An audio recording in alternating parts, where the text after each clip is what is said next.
Assalamualaikum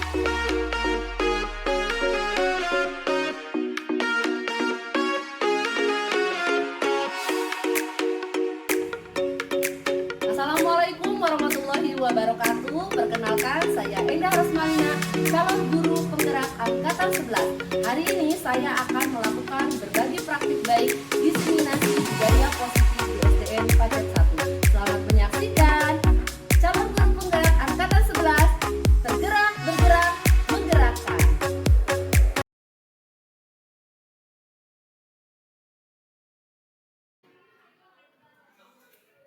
Assalamualaikum warahmatullahi wabarakatuh. Selamat siang Ibu Bapak Guru semua. Hari ini akan diadakan acara yaitu diseminasi modul 1.4 budaya positif oleh Ibu Endra Rosmalina SPD. Yang terhormat Bapak Kepala Sekolah SD Negeri Pacet 1, yang saya hormati Ibu dan Bapak Guru SD Negeri Pacet 1, yang saya cintai dan yang saya banggakan Ibu Endra Rosmalina SPD selaku pemateri untuk hari ini. Alhamdulillahirrahmanirrahim. Puji syukur mari kita panjatkan kehadirat Allah Subhanahu wa Ta'ala, karena dengan berkat dan rahmatnya kita semua dapat berkumpul di ruangan ini dalam keadaan sehat walafiat. Tak lupa salawat serta salam semoga tercurah limpah ke baginda Nabi Muhammad Sallallahu Alaihi Wasallam. Untuk acara hari ini, susunan acaranya yang pertama adalah pembukaan, yang kedua adalah menyanyikan lagu Indonesia Raya yang akan dipimpin oleh Ibu Nenek Mulyana. Kemudian yang ketiga adalah sambutan dari Kepala Sekolah SD Negeri Pacet 1, dan yang terakhir atau yang sebelum terakhir adalah pemaparan materi mengenai diseminasi budaya positif oleh Ibu Endra Rosmalina SPD, dan yang terakhir adalah doa tutup. Untuk memulai acara, mari kita membaca basmalah bersama-sama. Bismillahirrahmanirrahim. Menginjak acara selanjutnya adalah menyanyikan lagu Indonesia Raya yang akan dipimpin oleh Ibu Nenek Mulyana SE. Kepada Ibu disilakan. Hadirin dimohon berdiri.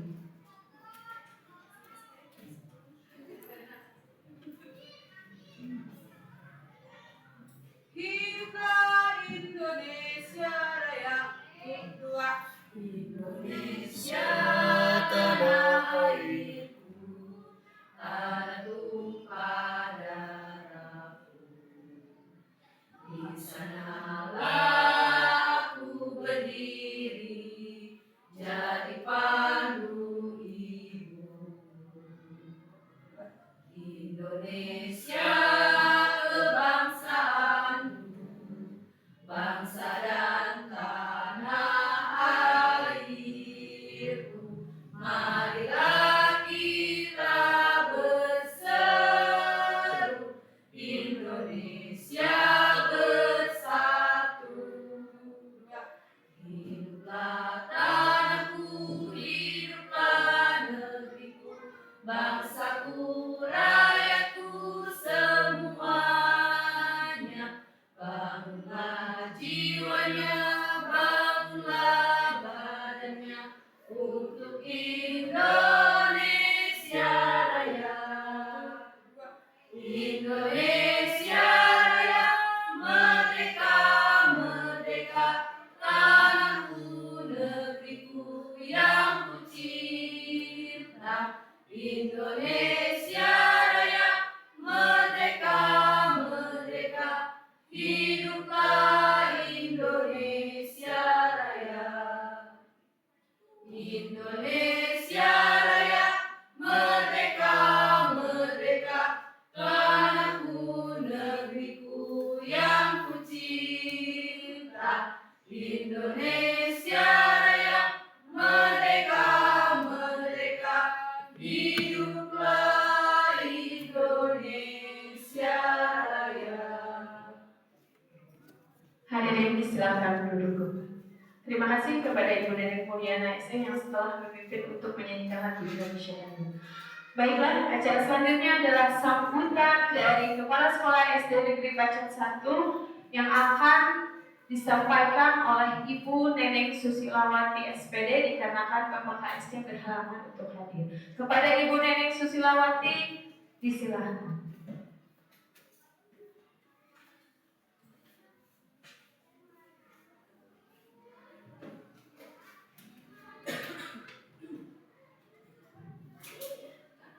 Bismillahirrahmanirrahim. Assalamualaikum warahmatullahi wabarakatuh. Waalaikumsalam warahmatullahi wabarakatuh. Alhamdulillah, puji dan syukur kehadiran Allah Subhanahu wa taala. Shalawat dan salam kepada Nabi besar Muhammad sallallahu alaihi wasallam. Bapak, Ibu guru yang berbahagia, alhamdulillah hari ini kita dapat mengikuti lagi kegiatan seperti yang akan kita laksanakan hari ini. Atas nama kepala sekolah yang kebetulan sedang ada kegiatan yang tidak dapat ditinggalkan atau diwakilkan, maka kami atas nama Bapak Kepala Sekolah mengucapkan dukungan kepada Bu Endah untuk melaksanakan kegiatan diseminasi budaya positif di sekolah. Seperti kita ketahui bersama, diseminasi budaya positif di sekolah adalah upaya sistematis untuk menanamkan nilai, norma, dan kebiasaan positif dalam lingkungan sekolah. Hal ini bertujuan untuk membentuk karakter siswa dan menciptakan suasana yang kondusif dalam proses pembelajaran dan perkembangan pribadi siswa. Nah, semoga apa yang disampaikan nanti oleh Bu Endah dapat memberikan wawasan kepada kita. Rupanya amanat kami atas nama kepala sekolah cukup sekian. Assalamualaikum warahmatullahi wabarakatuh.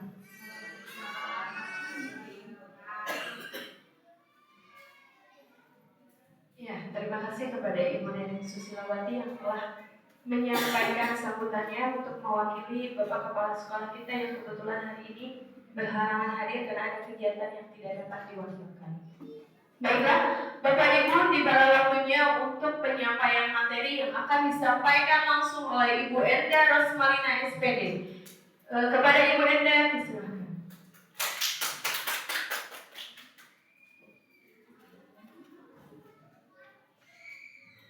Bismillahirrahmanirrahim. Assalamualaikum warahmatullahi wabarakatuh. Bagaimana kabarnya Bapak Ibu semuanya sehat? Alhamdulillah.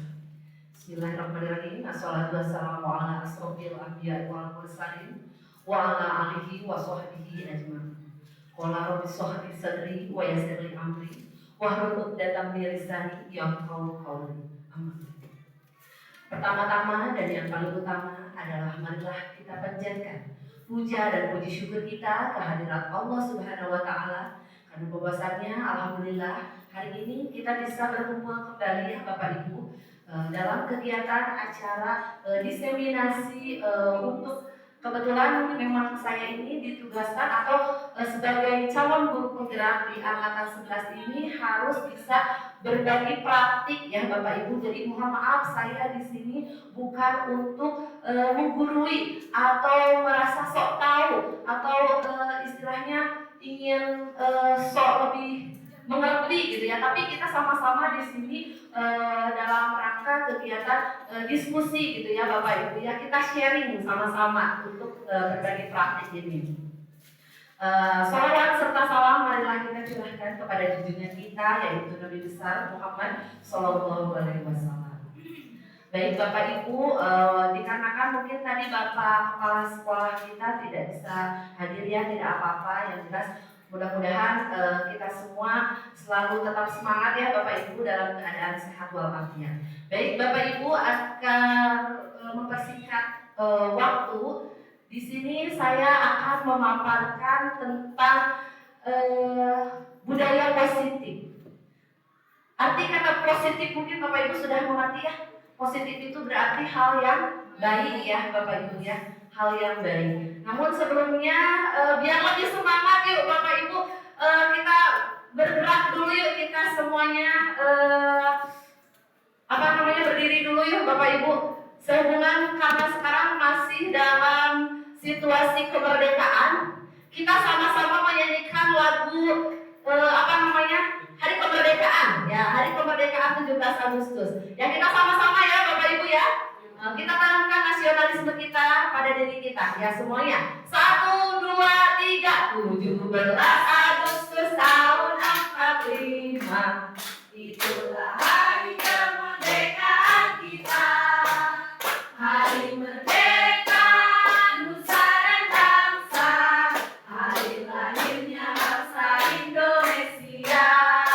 Merdeka, sekali merdeka tetap merdeka. Selama hayat masih di kandung badan, kita tetap sedia mempertahankan Indonesia. Kita tetap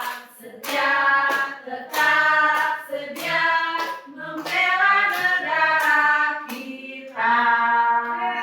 Oke, baik Bapak Ibu, terima kasih. Masya Allah, masih semangat ya Bapak Ibu?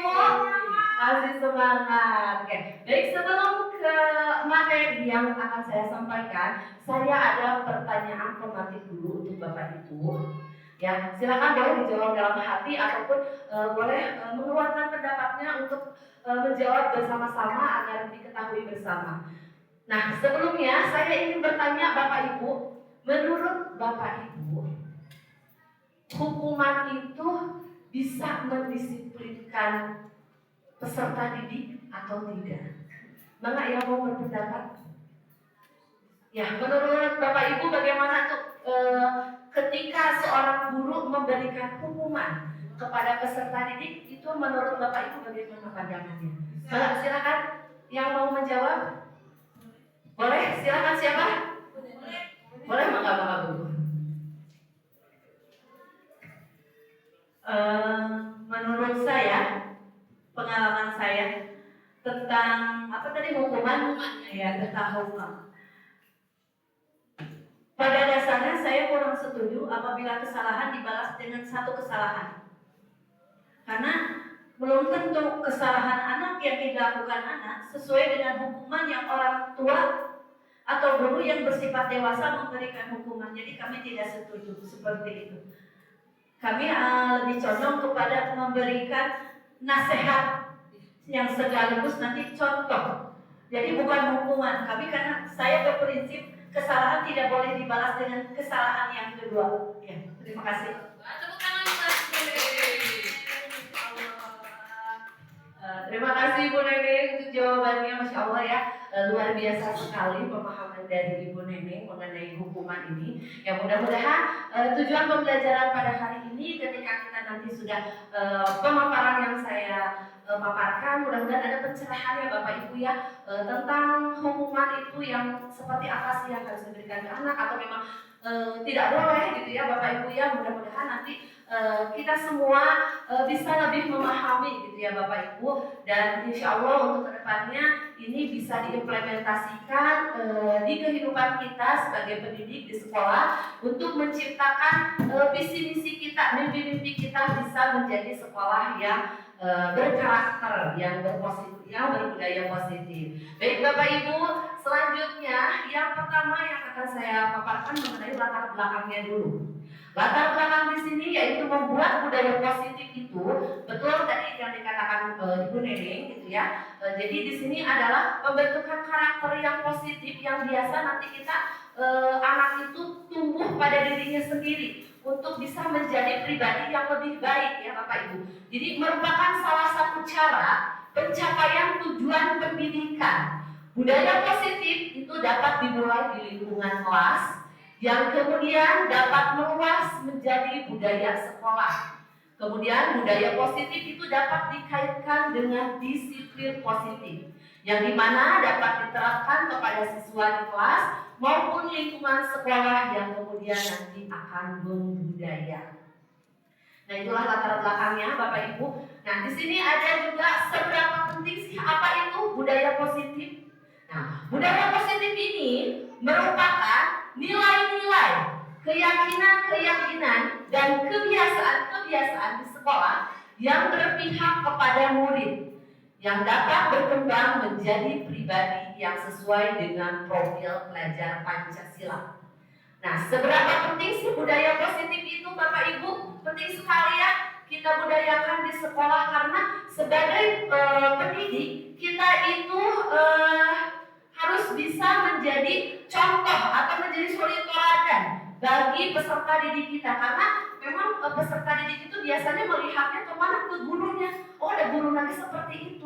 Jadi kita itu harus bisa memberikan contoh-contoh yang baik kepada peserta didik kita. Nah, budaya positif ini memberikan pengaruh pertumbuhan dan perkembangan karakter murid yang positif di lingkungannya, sehingga pentingnya budaya positif bagi lingkungan sekolah. Implementasi disiplin positif juga dapat mewujudkan peserta didik yang berdasarkan profil belajar Pancasila. Nah, itulah mungkin kalau belajar Pancasila kita sering terapkan ya, sering kita implementasikan kepada peserta didik kita setiap hari gitu ya. Bahkan ada lagunya ya, biar cepat hafal ya. Bapak Ibu masih hafal lagu ininya biar lebih paham. Nah, ada berapa Bapak Ibu profil belajar Pancasila?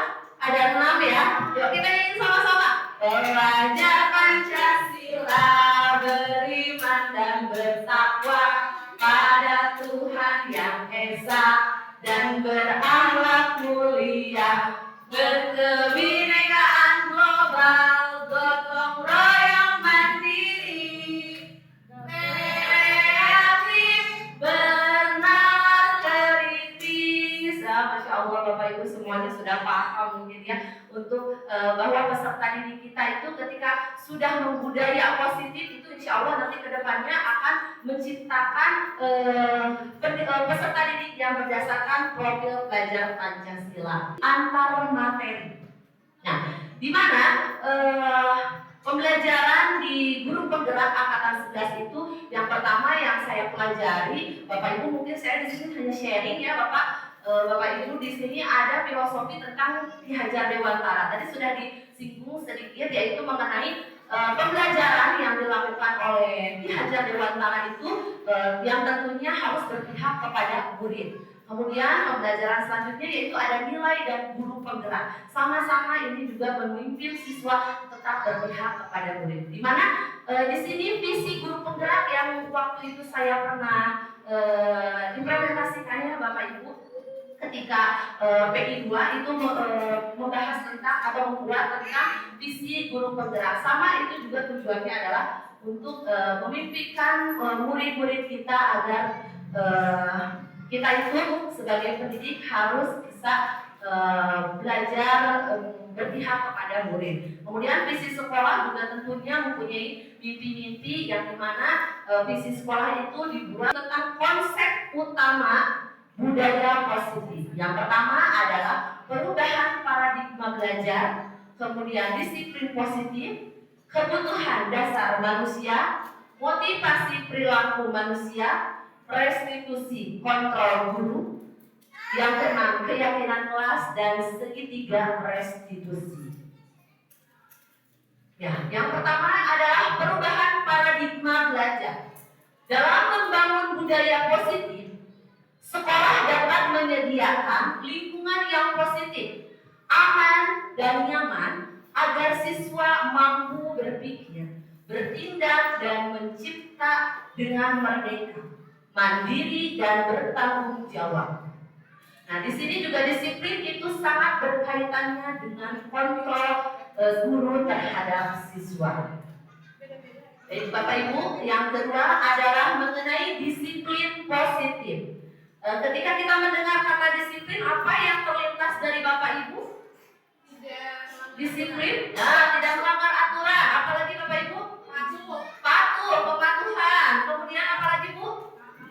Taat, ya betul sekali ya Bapak Ibu. Nah, di sini adalah disiplin positif itu adalah pembiasaan hal yang baik yang mencakup sikap atau perilaku maupun tutur kata oleh seluruh warga sekolah, terutama bagi murid agar dapat berkembang menjadi pribadi yang kritis, mandiri, dan bertanggung jawab. Kemudian sebagai pendidik, tujuan kita adalah menciptakan peserta didik yang memiliki disiplin diri, sehingga mereka berperilaku mengacu kepada nilai-nilai ketertiban universal dan memiliki motivasi investasi dalam diri menuju perubahan perilaku ke arah yang lebih baik. Ya, jadi Bapak Ibu, disiplin itu diusahakan harus ada atau atas dasar kemauan sendiri. Jadi ketika kita disiplin itu harus atas kemauan orang lain, justru akan lebih beda ya Bapak Ibu rasanya gitu. Ada paksaan gitu. Nah, kemudian di sini ada kebutuhan dasar manusia. Nah, tentunya kebutuhan dasar manusia itu pasti berbeda-beda ya Bapak Ibu, pasti berbeda-beda. Nah, ini merupakan sesuatu yang kita lakukan untuk mendapatkan apa yang kita inginkan. Kemudian seluruh tindakan yang kita lakukan itu memiliki tujuan. Semua usaha terbaik yang kita lakukan agar kebutuhan kita terpenuhi. Ya, contohnya ketika kita lapar, apa yang kita lakukan Bapak Ibu? Makan. Ketika kita ngantuk, tidur. Terus ketika kita ingin shopping, maksudnya ketika kita shopping, pengen jalan-jalan, kebutuhan apa sih itu yang dipenuhinya? Berarti itu ada kesenangan ya Bapak Ibu, kesenangan ketika kita ingin jalan-jalan. Kemudian di sini ada kebutuhan dasar manusia. Yang pertama tentunya adalah kebutuhan hidup. Di sini kebutuhan hidup berarti seperti pakaian, makanan, tempat tinggal, keamanan dan kesehatan itu sepertinya kebutuhan primer ya Bapak Ibu ya, kebutuhan utama yang harus kita terpenuhi. Nah, kemudian di sini ada kasih sayang dan rasa diterima. Nah, kebutuhan dasar manusia yang itu contohnya seperti rasa ingin diterima, kemudian dipedulikan sama orang lain, berbagi kerjasama, ataupun menjadi bagian dalam kelompok. Nah, kemudian penguasaan ya Bapak Ibu, penguasaan di sini contohnya seperti harga diri, keinginan untuk dianggap, kemudian pemimpin berprestasi, siswa itu ingin diakui, kemudian ingin didengar juga. Ya, kemudian di sini ada kebebasan mandiri, tentunya memiliki pilihan, mencoba hal yang baru dan mampu mengendalikan dirinya. Kemudian yang terakhir adalah kebutuhan dasarnya yaitu ingin kesenangan. Dimana contohnya ketika kita ingin bermain atau tadi pengen shopping, itu berarti kita ingin memenuhi kebutuhan kita itu untuk kesenangan kita ya. Kemudian antusias ataupun tertawa. Bapak Ibu masih semangat semua ya? Masih ya. Oke, di sini ada sebuah kasus Bapak Ibu ya mengenai Ibu Nuh. Nah, di sini ada kasusnya Ibu Nuh. Itu guru kelas 4 di SDN Pacet 1. Ini hanya sekedar contoh ya, hanya ilustrasi saja ya Bapak Ibu. Sedang bingung menghadapi ulah salah satu murid di kelasnya yang bernama Idris. Nah, beberapa anak itu telah datang dan mengeluhkan Idris yang sering kali meminta bekal makan siang mereka dengan paksa. Jika Anda, sekarang berandai-andai ya, jika Anda ada di posisi Ibu Nuh, apa yang Anda akan lakukan? Kira-kira apa alasan Idris melakukan hal itu? Mohon ya Bapak Ibu boleh dituliskan di sini. Silakan Bu. Ini berandai-andai ya Bapak Ibu, kalau Bapak Ibu menjadi Ibu Nuh. Nah, situasinya seperti ini. Kira-kira apa sih alasan Idris untuk melakukan itu ataupun apa yang Anda akan lakukan? Mana Ibu?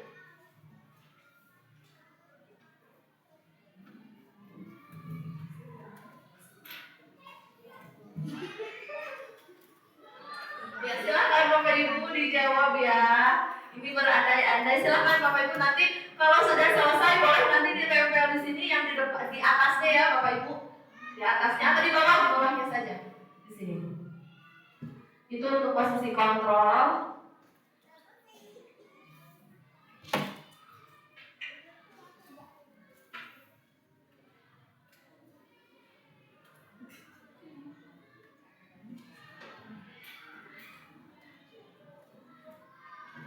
Silakan, ada yang sudah selesai Bapak Ibu atau ingin mencoba untuk menjawab apa yang Anda lakukan? Silakan Ibu. Bu Rizka mau? Ya boleh Bu Rizka. Oh Bu Ina, oh boleh Bu Ina. Silakan Bu. Ya, terima kasih sebelumnya Ibu Enda. Jika saya menjadi Ibu Nung, yang pertama yang akan saya lakukan mungkin bertanya terlebih dahulu kepada Idrisnya. Mengapa dia selalu meminta bekal teman-temannya? Itu yang pertama. Yang kedua tentunya saya juga akan bertanya kepada teman-teman yang dimintanya. Apakah mereka keberatan atau tidak dan memaksanya seperti apa. Yang ketiga saya akan mencari jalan keluar atau solusi bersama teman-teman dan melibatkan Idrisnya juga. Itu mungkin jawaban dari saya. Terima kasih, Masya Allah. Luar biasa sekali ya Bapak Ibu ya jawaban dari Ibu Ina. Ketika Bu Ina menjadi Ibu Nung ya di sini berarti Ibu sebagai guru bisa memposisikan diri ya Bu ya untuk mencari solusi apa sih yang harus dilakukan oleh Idris agar bisa tidak melakukan hal tersebut lagi mungkin ya Bapak Ibu. Maka ada yang sudah lagi Bu, oh maka Ibu Neneng. Oke Bu, maka Bu. Kalau saya seperti Bu Nung itu mungkin sama seperti Bu Ina akan meningkatkan komunikasi, tetapi mungkin saya akan sedikit tambahan meluangkan waktu khusus buat dia. Minimal sebelum masuk pagi-pagi harus ada komunikasi cerita apa yang tadi alami gitu, untuk mengetahui alasan pakai itu. Jadi meluangkan waktu pagi hari sebelum belajar tentang kejadian apa tadi atau apa yang dia alami, minimal ya kemampuan untuk mengungkapkan rasanya gitu, mencari perhatian. Sama intinya komunikasi, cuma sedikit meluangkan waktu pagi untuk dia berkomunikasi untuk dia khusus. Ya, Masya Allah, terima kasih kepada Ibu Neneng. Tepuk tangan dulu dong Bapak Ibu. Oh, Masya Allah ya, betul sekali Bu ya. Tadi kita harus ada pendekatan mungkin ya Bapak Ibu ya, pendekatan ketika kita diposisikan sebagai guru. Maka Bapak Ibu yang sudah selesai boleh ditempelkan.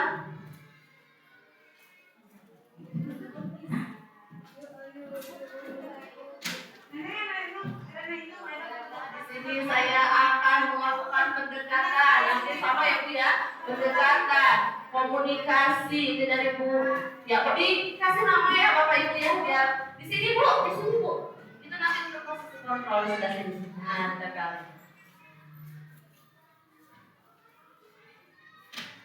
Bertanya secara pribadi, beri saran dan beri solusi. Kemudian saya akan melakukan pendekatan, bertanya mencari solusi ya bagus Bapak Ibu. Kemudian bertanya terlebih dahulu, ini mempertanyakan terlebih dahulu kepada Idris, kemudian mencari solusi ya, melihat dulu permasalahannya, kemudian dari Bu Rizka nih, ketika saya menjadi Bu Nung memanggil Idris, jadi kebanyakan ini di sini komunikasi ya Bapak Ibu ya, memperbaiki komunikasi, melakukan pendekatan ya kepada peserta didik kita. Kemudian ini untuk Bu Mia juga sama ya, bertanya kepada Idris, yang mungkin kebanyakan seperti itu ya Bapak Ibu. Baik, terima kasih. Selanjutnya di sini adalah kita sama-sama bedah ya Bapak Ibu untuk kasus barusan.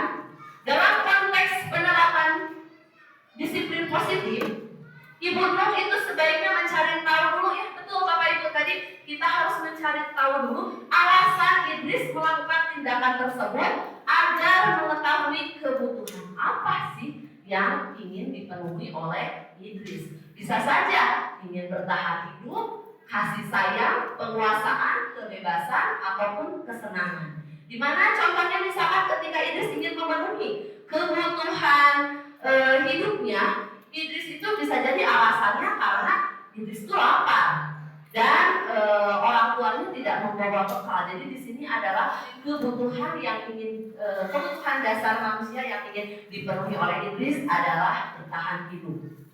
Namun selanjutnya di sini juga Idris ingin mendapatkan perhatian dari teman-temannya, caper kayaknya Bapak Ibu ya, caper. Jadi ingin rasa kebutuhan yang ingin dipenuhinya yaitu rasa kasih sayang dan rasa ingin diterima. Ataupun di sini adalah penguasaan, di mana dia ingin merasa dirinya itu paling hebat. Dia tuh ingin menunjukkan bahwa dia itu ditakuti sama teman-temannya, ingin dituruti sama teman-teman, harus dituruti apa kemauan dia. Jadi di sini adalah kebutuhan yang ingin dipenuhi sama iblis adalah penguasaan. Ataupun di sini ada kebebasan, yaitu contohnya iblis itu merasa bosan. Bisa saja kan Bapak Ibu itu alasan iblis ya, karena dia minta terus sama temannya, dia merasa bosan dengan bekal yang sudah diberikan oleh orang tuanya. Kemudian bisa jadi iblis itu ingin memenuhi kebutuhan kesenangannya, ya, dimana iblis itu hanya iseng. Kadang keisengan itu kan apa gitu, dia dengan batur kesel teh. Nah, di sini iblis itu hanya iseng dan ingin menikmati ekspresi temannya yang kesal. Jadi ketika anak itu kesal, anak itu jengkel, dia merasa bahagia, dia merasa senang. Nah, itulah kebutuhan di mana bisa jadi yang harus dipenuhi atau yang ingin dipenuhi oleh iblis. Baik Bapak Ibu, selanjutnya di sini tadi ada teori motivasi perilaku manusia. Di mana teori perilaku manusia itu bisa jadi ada motivasi eksternal ataupun bisa dari internal. Contohnya di sini yaitu ketika siswa ingin menghindari hukuman. Saya mah mau disiplin teh karena sieun, karena takut dihukum sama Ibu Enda.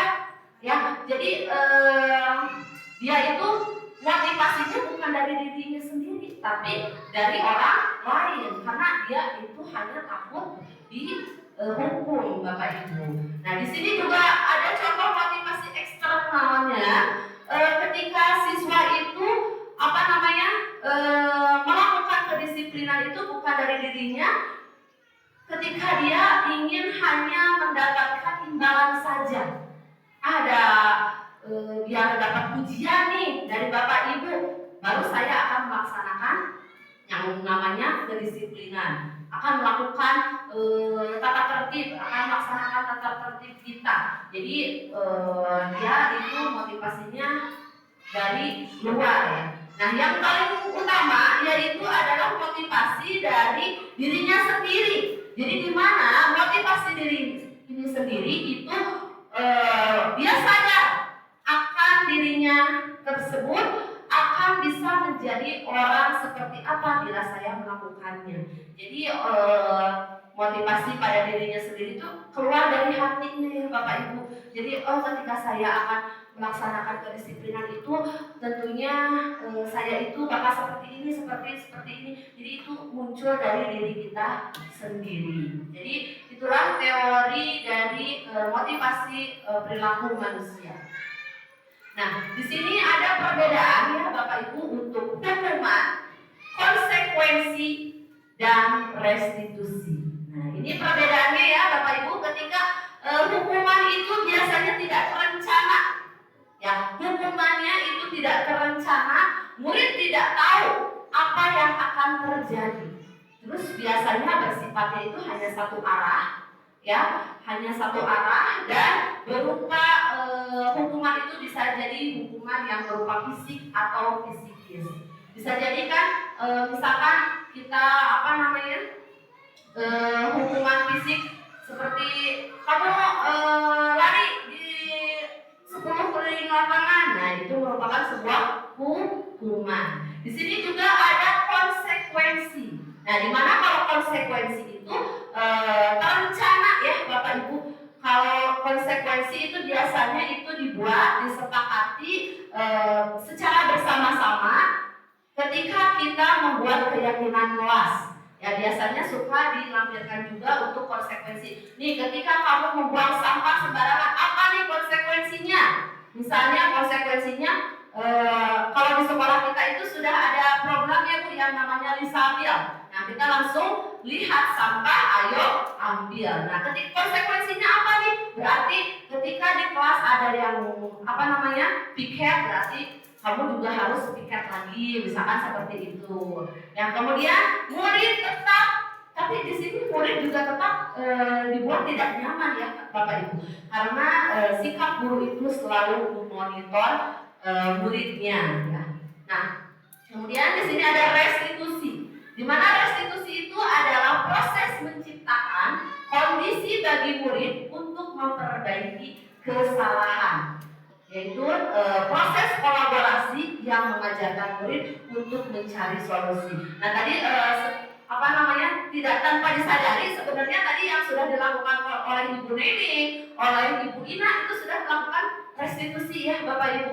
Jadi ada kolaborasinya, kemudian mengajarkan anak untuk mencari solusi. Nah baik Bapak Ibu, di sini kita akan mencoba berlatih yuk Bapak Ibu, berlatih menurut Bapak Ibu ini hukuman atau konsekuensi. Ya tadi sudah dipaparkan untuk perbedaannya.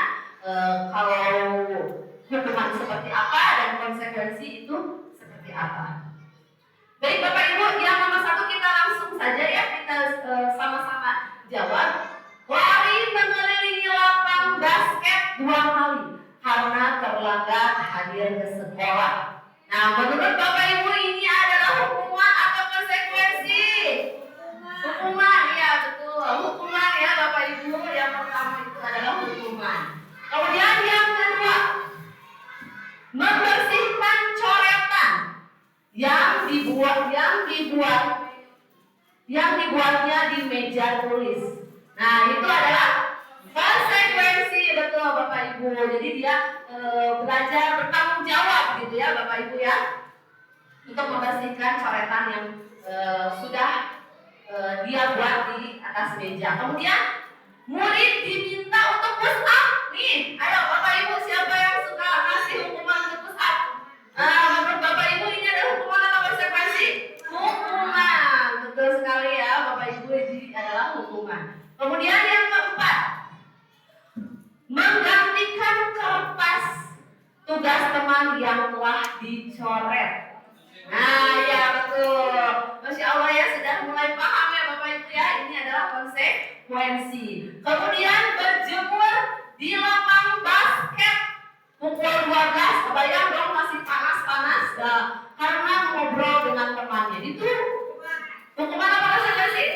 Iya betul Bapak Ibu, ini adalah hukuman. Kemudian pertanyaan nomor 6, murid diminta bertelanjang kaki sepanjang hari karena tidak menggunakan sepatu hitam sesuai aturan sekolah. Bagaimana ini Bapak Ibu? Hukuman atau konsekuensi? Murid diminta bertelanjang kaki, kebayang tidak pakai sepatu? Nah ini adalah hukuman, betul Bapak Ibu. Nah kemudian berlari di depan kelas sambil memegang kaki, berarti seperti ini ya, kaki satu karena tidak menjawab pertanyaan. Ini apa? Hukuman, betul. Tepuk tangan dong untuk kita semua Bapak Ibu, Masya Allah. Ya ini jawabannya ya Bu, betul sekali ya. Yang pertama adalah hukuman, yang kedua konsekuensi, yang ketiga hukuman, yang keempat konsekuensi, yang kelima hukuman, yang keenam hukuman, dan yang ketujuh juga hukuman. Baik Bapak Ibu, sekarang untuk selanjutnya yaitu 5 posisi kontrol. Nah, ketika kita dihadapkan oleh berbagai tingkah laku para murid kita, nah kita itu ada di posisi mana sih Bapak Ibu? Dan harusnya kita itu ada di posisi apa? Ya, di sini ada 5 posisi kontrol. Yang pertama adalah sebagai penghukum, kedua pembuat merasa bersalah, ketiga teman, yang keempat pemantau, dan yang kelima adalah sebagai manajer. Nah, Bapak Ibu kita bedah satu-satu ya. Di mana contoh kasusnya? Ini adalah azan terlambat datang ke sekolah. Ketika posisi kita sebagai penghukum, biasanya kan dengan nada yang lebih tinggi ya, sambil melotot, kemudian sambil menunjuk-nunjuk, cerik-cerik anak datang ke sekolah. Ketika kita lagi ngajar nih Bapak Ibu, bagaimana kamu ini ya? Kamu sudah terlambat. Sekarang cepetan, lari 20 kali keliling lapangan. Nah seperti itu.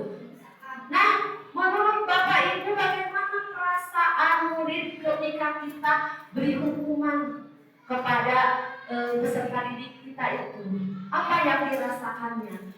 Mungkin kemungkinan murid tersebut itu akan marah, ya, itu akan marah dan akan merasa dendam ternyata Bapak Ibu ya, lama-kelamaan akan merasa dendam ataupun bersifat agresif. Dan bisa jadi seluruh ketika siswa itu duduk kembali, dia akan melampiaskan dengan kesalahannya itu pada dirinya sendiri dengan mencoret-coret meja atau bukunya itu. Ya Bapak Ibu, jadi bisa jadi ketika murid itu kita kasih beri hukuman, yaitu kemungkinan murid akan merasa marah atau bersifat agresif. Selanjutnya, ketika posisi kita ada sebagai pembuat merasa bersalah, di mana suaranya itu lebih memelas, lebih halus, lebih sedih gitu ya Bapak Ibu. Bahasa tubuhnya juga merapat pada anak dan lesu. Azam, kamu ini bagaimana ya? Kamu sudah berjanji dengan ibu tidak akan terlambat lagi. Kamu kenapa sering sekali mengecewakan ibu? Ibu benar-benar kecewa sekali. Jadi di sini Bapak Ibu biasanya kita itu merasa gagal gitu ya sebagai pendidik gitu. Kamu benar-benar aku pun kasihan woi. Ibu kan sudah capek mengingatkan kamu. Kamu nggak sayang ya sama ibu. Nah seperti itu juga bisa ya. Jadi merasa membuat bersalah gitu ya kepada siswa itu. Dan bagaimana perasaan murid ketika kita tegur dengan cara yang seperti itu? Nah ternyata Bapak Ibu hasilnya itu murid akan merasa bersalah, ya. Kemudian bersalah telah mengecewakan Bapak Ibu guru tentunya, dan murid juga akan merasa menjadi orang yang gagal dan tidak sanggup membahagiakan orang lain. Kendala sikap seperti ini itu justru lebih berbahaya Bapak Ibu ya, lebih berbahaya dari sikap penghukum. Karena apa? Karena itu akan tertanam rapat di dalam dia. Murid itu akan menahan kekesalannya atau menahan perasaannya.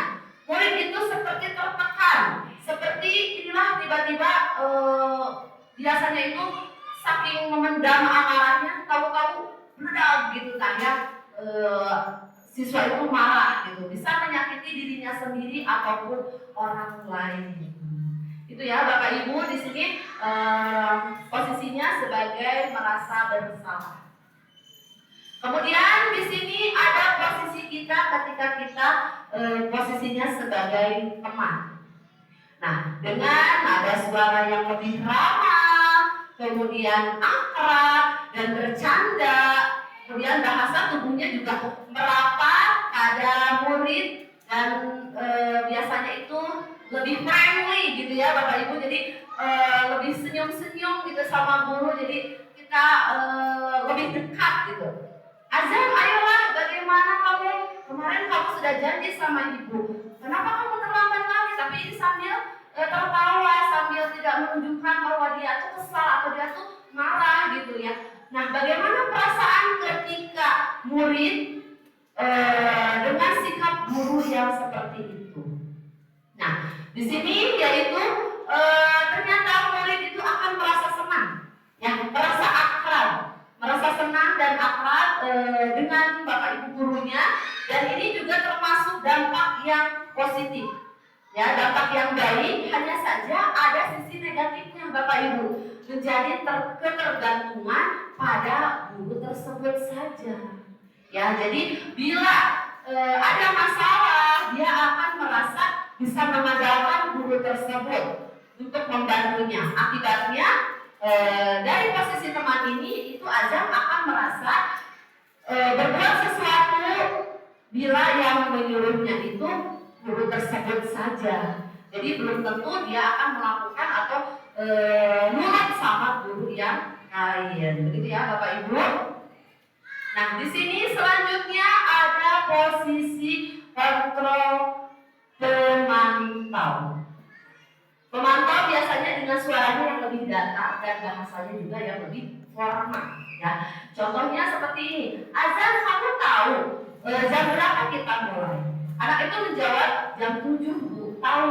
Berarti kamu terlambat. Apakah kamu mengerti konsekuensi yang harus dilakukan bila terlambat?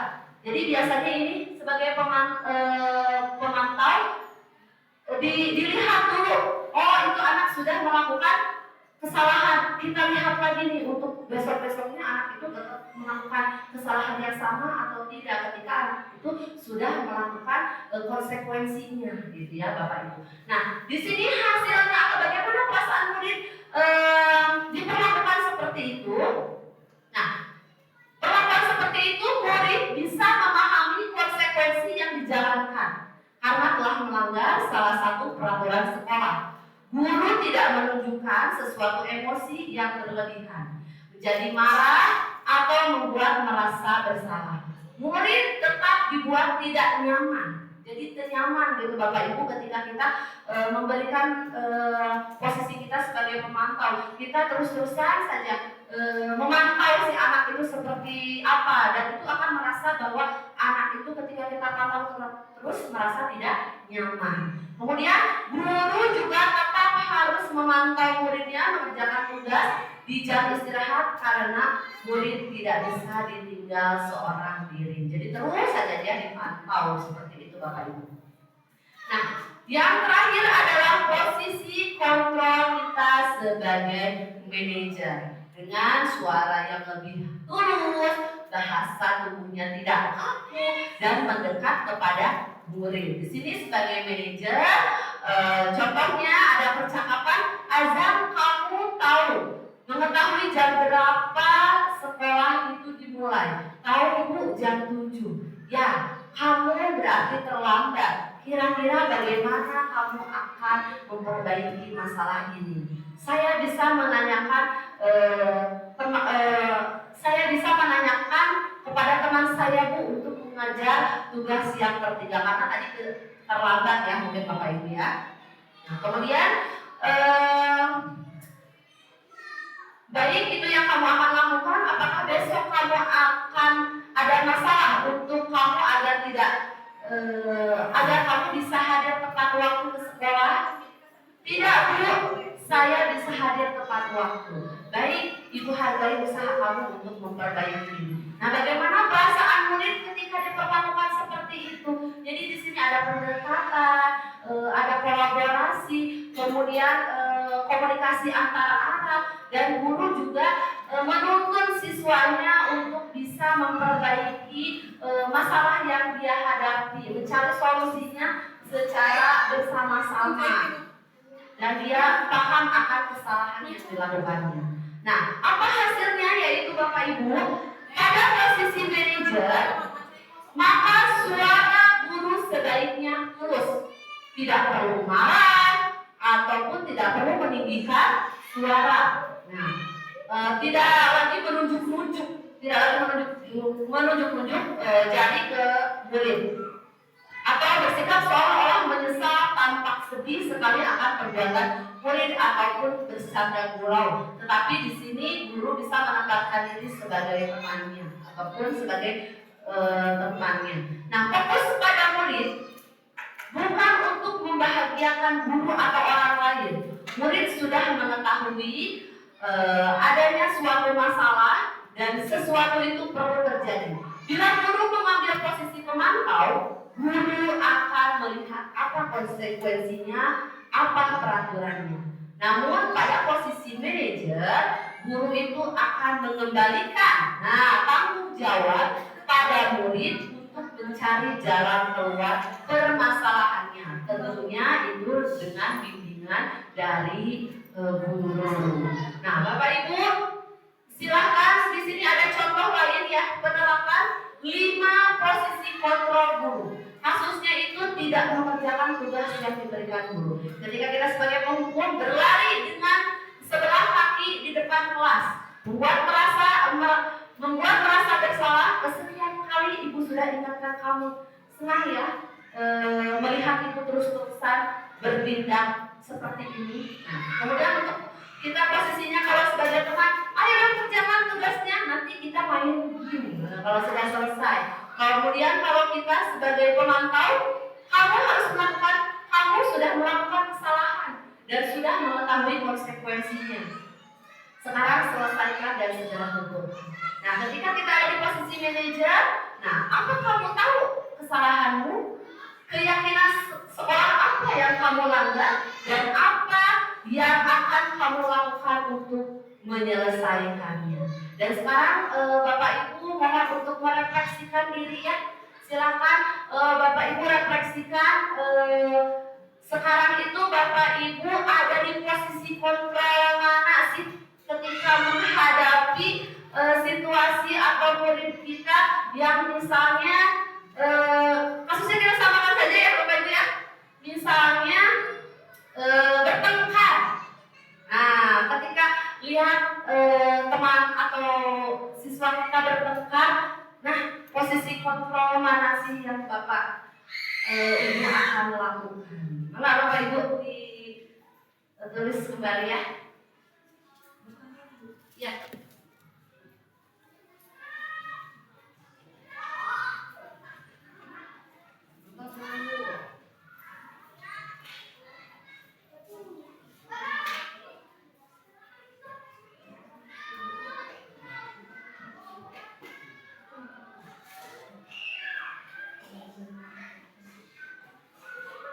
Silakan Bapak Ibu refleksikan diri Bapak Ibu ketika menghadapi situasi atau kondisi ketika misalnya Bapak Ibu menghadapi murid yang bertengkar gitu ya, selisih-sebutan gitu kan. Nah, biasanya kan suka pemicunya itu dari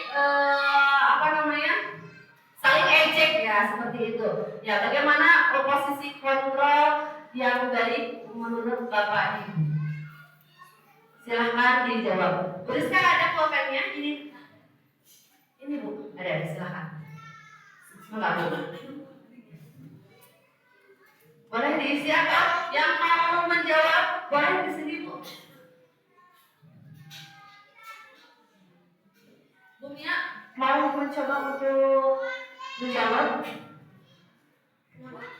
Oh ya, belum selesai, tidak apa-apa Bu, ya silakan. Mungkin ada yang lain?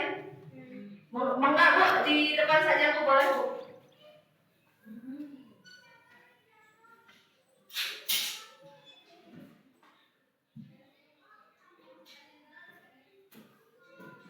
Ya, silakan refleksikan Bu, bagaimana perasaan Ibu atau apa yang akan Ibu lakukan untuk posisi kontrolnya Bu. Oke.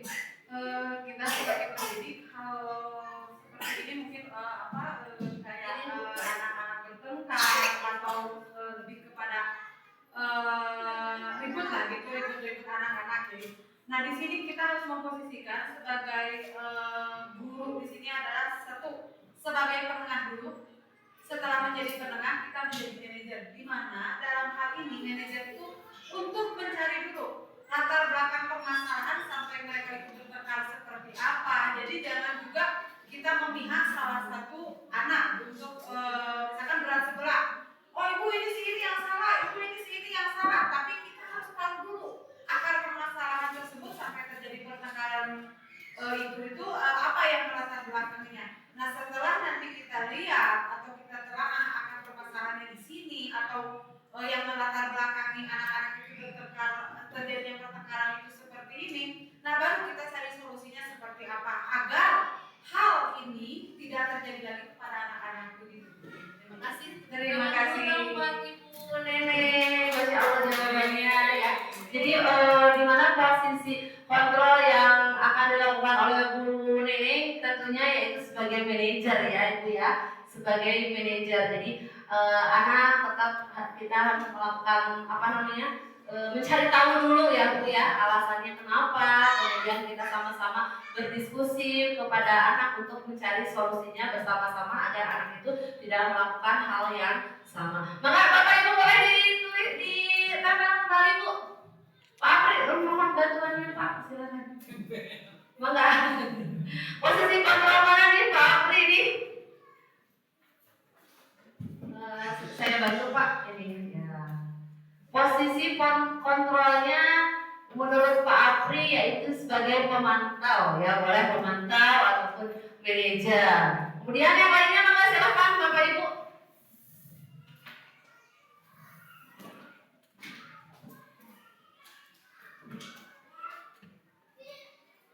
Sebagai manajer juga ya, Bu Lady, ya baik. Kemudian dari Ibu Neneng, apa Bu? Oh iya, Ibu Neneng. Ya mangga. Posisi kontrolnya untuk pemantau, teman dan manajer. Mangga, itu untuk refleksi Bu, di sebelah sini saja untuk posisi kontrol ya. Ya, posisi kontrolnya yang mana Bu Rizka? Sebagai manajer juga ya. Kemudian dari Ibu Dia, Ibu mau mencoba untuk berpendapat Bu, silakan Bu di sebelah sini Bu. Yuk kita sama-sama ya. Untuk mengontrol di sini ya, kami mengetahui dulu apa permasalahannya sampai terjadi anak seperti itu. Jadi kita harus menenangkan rasa diri terhadap anak agar anak tidak merasa tegang, ya gitu. Lalu untuk manajernya di sini kita memantau dengan hati-hati agar anak itu bisa tegang juga.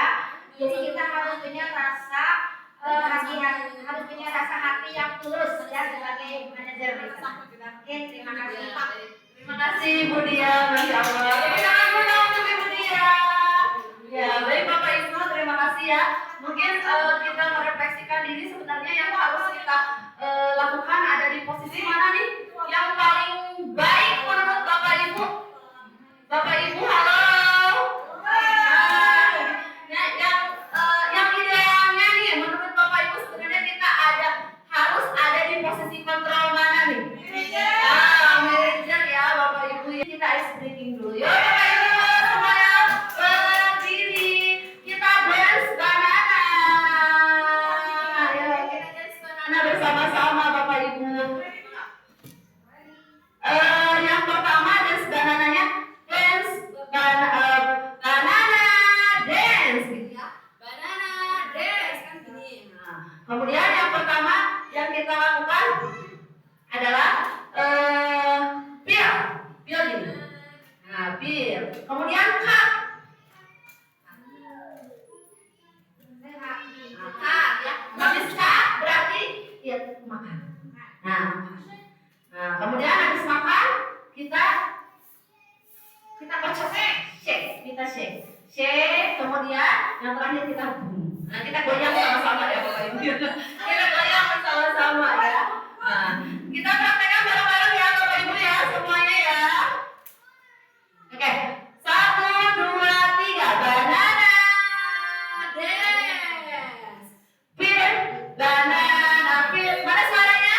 Banana peel, sekali banana peel, banana cut, banana cut, banana cut, banana cut, banana eat, banana eat, banana eat, banana eat, banana shake, banana shake, banana shake, banana shake, banana boom, banana boom, boom, banana boom, banana boom, boom, banana yeay. Nah, terima kasih Bapak Ibu. Masih semangat ya semuanya. Baik, di sini ada tentang keyakinan kelas. Sekarang Bapak Ibu kita lanjut kembali, yaitu tentang keyakinan kelas. Nah, mungkin untuk keyakinan kelas di sini Bapak Ibu sering melakukannya ya. Biasanya keyakinan kelas itu dibuat pada saat apa Bapak Ibu? Di awal pembelajaran ya, di awal pembelajaran. Di mana keyakinan kelas ini merupakan kesepakatan kelas yang diyakini bersama Bapak Ibu dan murid dengan harapan dapat meningkatkan disiplin murid. Keyakinan kelas berupa pernyataan universal itu dibuat dalam bentuk yang positif dan bersifat abstrak. Keyakinan kelas juga hendaknya tidak terlalu banyak sehingga mudah diingat dan dipahami. Semua warga kelas ikut berkontribusi dalam pembuatan keyakinan kelas lewat mengutarakan pendapatnya. Kemudian tujuan dari keyakinan kelas yang pertama yaitu menciptakan pembelajaran yang bersifat pada murid, mewujudkan disiplin positif pada siswa, mewujudkan keterlibatan siswa dalam menentukan kesepakatan kelas, siswa menjalankan kesepakatan kelas dengan sadar, dan terjalin komunikasi aktif antar guru dengan siswa. Nah, keyakinan kelas itu dibuat biasanya dalam hal-hal yang positif ya Bapak Ibu ya. Kalaupun memang ketika kita buat keyakinan kelas bersama-sama, biasanya anak ibu tidak mau ngobrol, bu tidak boleh kasar-kasar, tapi kita di sini membuat suatu nilai kebajikan. Ya, contohnya misalkan peraturannya selalu mengembalikan murid ke tempatnya, yaitu nilai kebajikan yang ditujunya berarti anak itu harus bertanggung jawab. Nah, ketika dilarang mengganggu orang lain, keyakinan kelas atau nilai kebajikan yang ditujunya yaitu menghormati orang lain dan diri sendiri. Kemudian hadir di sekolah 15 menit sebelum pembelajaran. Nah, itu keyakinan atau nilai kebajikannya adalah menghormati orang lain, berkomitmen pada tujuan. Kemudian dilarang melakukan kekerasan. Tentunya itu adalah nilai kebajikan yang ditujunya yaitu untuk keselamatan dan menghormati orang lain. Kemudian dilarang menggunakan narkoba. Nah, dilarang menggunakan narkoba. Itu nilai kebajikan yang ditujunya yaitu tentunya untuk kesehatan. Kemudian berganti atau menunggu giliran, biar nanti rebutan gitu ketika sedang menilai. Nah, itu nilai kebajikannya adalah menghormati orang lain dan kesabaran. Kemudian contoh lain, menggunakan masker, berarti nilai kebajikan itu untuk kesehatan dan keselamatan. Dan jangan berlari di kelas atau koridor, itu juga untuk keselamatan dan keamanan. Nah, pembentukan keyakinan kelas itu bersifat lebih abstrak dan pada peraturan yang lebih rinci atau konkret. Keyakinan kelas berupa pernyataan universal, kemudian pernyataan keyakinan kelas itu dibuat dalam bentuk yang tadi ya, yaitu yang positif atau hal-hal yang baiknya. Keyakinan kelas hendaknya tidak terlalu banyak sehingga mudah diingat dan dipahami. Kemudian keyakinan kelas itu sebaiknya sesuatunya yang diterapkan di lingkungan tersebut. Semua warga kelas ikut berkontribusi dalam pembuatan keyakinan kelas lewat kegiatan curah pendapat. Jadi bukan kita saja gitu ya yang membuat pernyataan-pernyataannya harus apa, harus bagaimana, tapi murid juga diberikan kesempatan untuk mencurahkan pendapatnya. Kemudian bersedia meninjau kembali keyakinan kelas dari waktu ke waktu. Apa ini keyakinan itu sudah bisa kita laksanakan bersama-sama atau ada kesalahan atau apa, itu harus ditinjau dari waktu ke waktu. Nah, di sini saya sudah melakukan atau sosialisasi keyakinan kelas ketika di awal pembelajaran saya buat, yaitu mengenai kesepakatan di kelas 4. Contohnya disiplin dan tepat waktu, kemudian menjaga kebersihan kelas, bersikap ramah, saling menghormati, berbicara dengan sopan, dan tata tertib di kelas. Mungkin Bapak Ibu ada yang mau berbagi praktik baik nih Bapak Ibu ketika Bapak Ibu melakukan atau membuat keyakinan kelas, karena saya yakin Bapak Ibu itu sudah terbiasa ya untuk membuat keyakinan kelas. Biasanya itu seperti apa? Mungkin Ibu Mia, maka Bu Mia bisa berbagi praktik Bu. Mungkin ini untuk di kelas bawah ya Bapak Ibu ya. Kelas bawah biasanya itu seperti apa Bu? Nih untuk pembuatan keyakinan kelasnya Bu. Iya. Kalau pengalaman saya di kelas 1 itu ya, yang pertama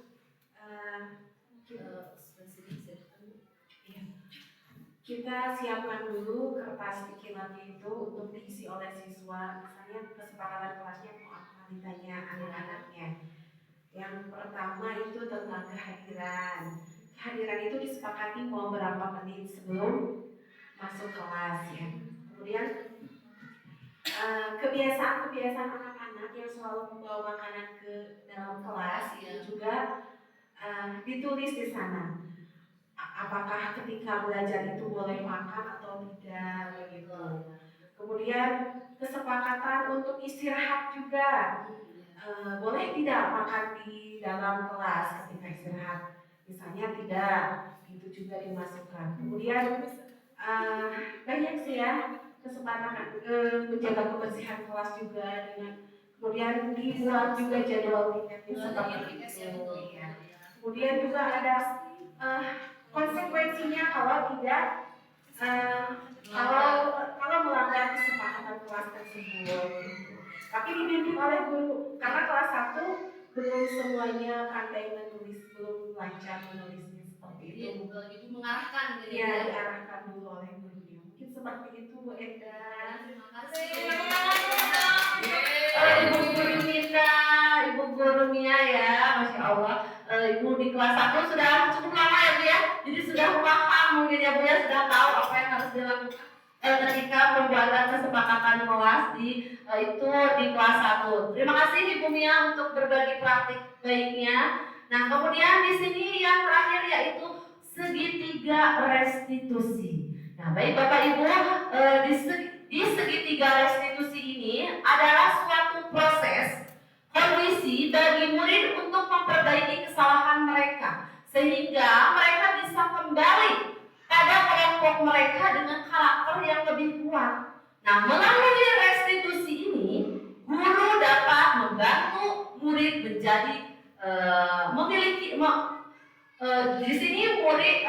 di sini murid guru itu bisa membantu murid menjadi lebih memiliki tujuan, disiplin positif, serta memulihkan dirinya setelah berbuat salah. Kemudian melalui restitusi guru juga dapat membantu murid untuk jujur pada dirinya sendiri dan mengevaluasi dampak dari kesalahan yang dilakukannya dan memberikan penawaran tapi bukan paksaan ya Bapak Ibu.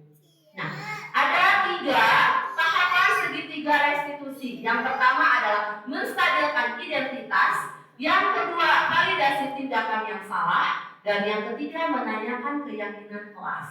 Nah, di mana di sini ada salah satu percakapan atau contoh, misalnya untuk menstabilkan identitas untuk kita seperti apa sih? Nah, biasanya setiap orang pasti pernah melakukan kesalahan. Kamu bukan satu-satunya yang pernah melakukan ini. Yang pertama adalah menstabilkan dulu identitas. Kemudian yang kedua adalah validasi tindakan yang salah. Kamu tentu tahu mengapa, kamu tentu punya alasan mengapa kamu melakukan hal tersebut. Kemudian adakah cara yang lebih efektif untuk mendapatkan apa yang kamu tujukan? Kemudian keyakinan untuk menanyakan keyakinan, biasanya di sini ada keyakinan kelas apa yang kita sepakati. Kemudian kamu ingin menjadi orang yang seperti apa, itu untuk menanyakan keyakinan. Di sini Bapak Ibu, saya sudah melakukan praktik ya, melakukan dokumentasi untuk segitiga restitusi yang pernah saya lakukan terhadap murid saya. Ini kasusnya anaknya itu terlambat. Jadi kegiatan atau segitiga restitusinya seperti ini Bapak Ibu. Oh, bukan yang terlambat itu tadi yang siswanya yang terlambat, tapi di sini ada kasusnya yaitu anak ini mencontek ketika sedang ulangan. Ya, Bapak Ibu. Ini praktiknya namanya ini Alin. Ini saya melakukan segitiga restitusi, praktek segitiga restitusi. Assalamualaikum Alin. Waalaikumsalam Bu. Alin bagaimana kabarnya? Baik Bu. Tadi sudah jajan ya? Sudah Bu. Alin tahu tidak mengapa Alin dipanggil di sini? Tahu Bu. Tidak tahu ya. Baik saya tadi waktu mengerjakan soal dari matematika, Ibu lihat Alin itu mencontek ke teman yang di sebangkunya. Betul apa tidak? Betul Bu. Nah, menurut Alin mencontek itu baik atau tidak? Tidak Bu. Begini ya sayang, setiap manusia itu pasti pernah melakukan kesalahan. Begitupun ibu kesepakatan identitas ya Bapak Ibu. Jadi siapa yang salah? Tapi Ibu ingin membantu Alin untuk mencarikan solusi agar Alin tidak mencontek lagi. Nah, pastinya Alin juga punya alasan dong kenapa Alin mencontek. Coba ceritakan sama Ibu. Itu tidak belajarnya apa? Karena main HP ya. Jadi karena Alin tidak belajar, jadi Alin mencontek, gitu ya? Alin masih ingat tidak tentang keyakinan kelas kita yang pernah kita buat di awal pertemuan? Coba apa itu? Kita tujuh apa lagi? Dalam berdiri. Nah, pintar. Jadi kita itu harus dalam berpintar, pintar. Jadi Alin yakin tidak kalau kita mempunyai sikap jujur itu sangat diperlukan dalam diri kita. Perlu ya. Nah, jadi Alin sudah tahu ya apa nih sekarang kira-kira yang Alin harus lakukan agar Alin tidak mencontek.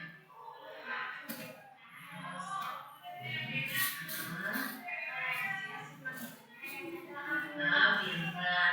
Jadi sekarang Alin sudah tahu ya apa yang harus Alin lakukan. Nah, mulai kapan itu, Nak? Mulai hari ini Alin akan melaksanakan perubahan tersebut ya, Nak ya. Jadi Ibu yakin Alin itu adalah anak yang rajin, anak yang soleha, bisa membanggakan orang tua ya. Jadi Alin mau berubah ya, Nak ya. Menjadi pribadi yang lebih baik. Oke. Terima kasih ya Alin ya. Tetap semangat sayang kelas 10. Tetap semangat. Terima kasih. Baik Bapak Ibu, itulah praktik segitiga restitusi yang saya laksanakan bersama murid saya. Karena mungkin setiap siswa itu pasti berbeda-beda ya Bapak Ibu ya. Yang jelas kita harus mengetahui kebutuhan apa yang siswa itu harus kita penuhi sebagai murid. Kemudian kita juga harus bisa memberikan pembelajaran yang tentunya dapat berpihak kepada murid. Karena sejatinya murid itu, kita itu sebagai peserta didik, kita sebagai guru harus bisa memposisikan kita sebagai manajer dan bisa memberikan contoh-contoh yang baik kepada murid-murid kita. Baik Bapak Ibu, mungkin itu saja yang dapat saya sampaikan pada kesempatan kali ini. Mohon maaf atas segala kekurangannya dan terima kasih atas segala perhatiannya. Namun sebelum kita mengakhiri sesi ini, Bapak Ibu tolong tuliskan refleksinya ya. Refleksi pembelajaran apa sih? Apa yang Bapak Ibu ada dulu ya sebentar ya. Sambil ada mungkin Bapak Ibu bisa menuliskan dulu. Refleksikan pembelajaran apa sih yang hari ini Bapak Ibu dapatkan, bagaimana perasaannya. Silakan Bapak Ibu. Refleksinya tadi saya bacakan ya Bapak Ibu. Ini dari Ibu Neng. Ibu Neng katanya pembelajaran hari ini yaitu kita harus lebih memahami anak dengan segala problematikanya. Dengan kegiatan ini saya lebih banyak tahu ya. Kemudian dari Ibu Wina saya bisa menambah wawasan tentang budaya positif. Kemudian ini dari Ibu Anissa ya, hari ini saya menjadi paham kita harus bertindak sebagai manajer. Kemudian, makasih silakan Bu. Boleh Bu didengarkan Bu.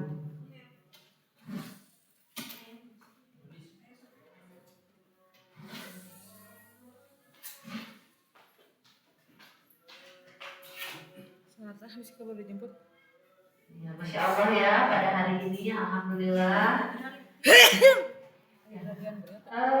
Demikianlah Bapak Ibu pemaparan tentang budaya positif yang pada hari ini saya bisa sama-sama sharing, melakukan berbagai praktik baik kepada Bapak Ibu. Mudah-mudahan apa yang telah saya sampaikan itu bisa menambah wawasan ataupun bisa kita implementasikan di sekolah kita itu untuk mewujudkan visi misi sekolah kita bersama-sama. Tepuk tangan buat kita semua ya Bapak Ibu. Tetap semangat. Pasien satu bisa. Pasien satu bisa. Pasien satu bisa. Dari saya wabillahi taufiq wal hidayah. Wassalamualaikum warahmatullahi wabarakatuh. Waalaikumsalam.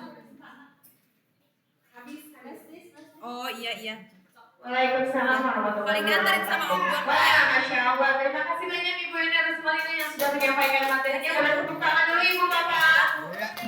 Ya, hari ini kita dapat banyak ilmu ya mengenai disiplin positif.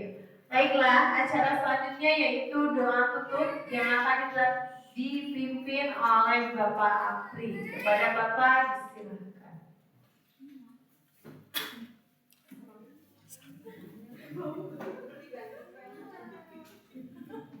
Assalamualaikum warahmatullahi wabarakatuh.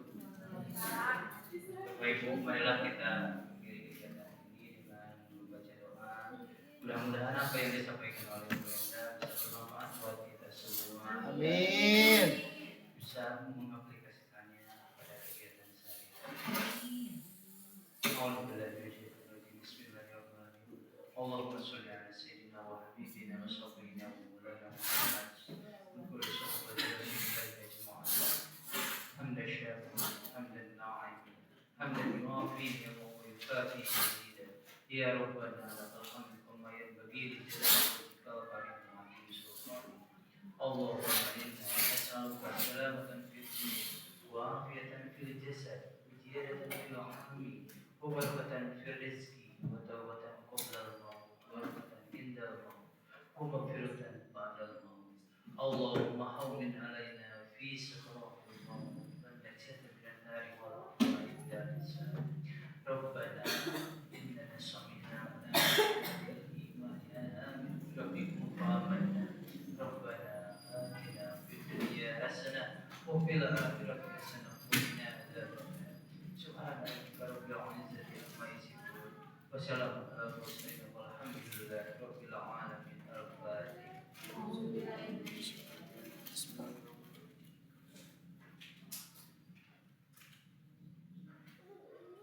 Assalamualaikum warahmatullahi wabarakatuh. Waalaikumsalam.